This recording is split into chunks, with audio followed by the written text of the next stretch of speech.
Hello மக்களே, இது எங்களோட பைக்கு தான். பைக் வாங்கும்போது ஷோரூம்லேருந்தே பூஜை போட்டு கொடுத்தாங்க. பூஜை போடுற இந்த அண்ணா எங்களுக்கு யாருன்னு கூட தெரியாது. பட் ஆனால் நல்ல மனசோட பூஜை போட்டு எங்கள் கையில் கொடுத்தாரு. இந்த பைக் வாங்கி இப்போ ஒரு 1 இயர் ஆக போகுது.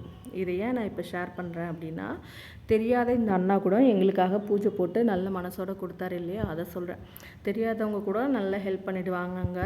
ஆனால் அந்த தெரிஞ்சவங்க இருப்பாங்க இல்லையா, அவங்க ஹெல்ப் பண்ணுறதுக்கு அவ்வளோ யோசிப்பாங்க. நான் கன்சீவாக இருக்கும்போது என் ஹஸ்பண்ட் வந்து ரொம்ப ரொம்ப ரொம்ப ரொம்ப க்ளோஸ் ஆனவங்கள்ட்ட ஒரு கார்க்கையோ இல்லை ஒரு பைக்கையோ கேட்டார். அவங்க இல்லைன்னு சொல்லியிருந்தா கூட பரவாயில்ல, ஓகே இல்லை அப்படின்னு சொல்லிட்டு விட்டுட்டு போயிருக்கலாம். இருக்குது வந்து எடுத்துக்குப்பா அப்படின்னு சொல்லி சொன்னாங்க. பட் ஆனால் வந்து என் ஹஸ்பண்ட் அடுத்த நாள் காலையில் போயிட்டு வேணும் கீ கொடுங்க அப்படின்னு சொல்லி கேட்டப்போ, இல்லைப்பா அப்பா வெளியில் எடுத்துகிட்டு போயிட்டாரு, அப்பா கிட்ட இருக்குது, அப்பா வரத்துக்கு 2 மணி நேரம் ஆகும் அப்படின்னு சொல்லிட்டாங்க. அதுக்கப்புறம் வந்து அவர் உட்காந்து வாங்கிட்டு வரலான்னு பார்த்தா அவர் வந்து என்ன சொல்லிட்டார், வீட்டில் தான் இருக்குது அப்படின்னு சொல்லிட்டார். இந்த மாதிரி எங்கள் ரொம்ப எப்படி சொல்கிறது, இங்கே இருக்குது அங்கே இருக்குதுன்னு அழக்கழிச்சு ரொம்ப அன்றைக்கி மன கஷ்டமாயிடுச்சு. பேசாமல் அவங்க இல்லைன்னு சொல்லியிருந்தா கூட இவ்வளோ கஷ்டம் இருக்காது.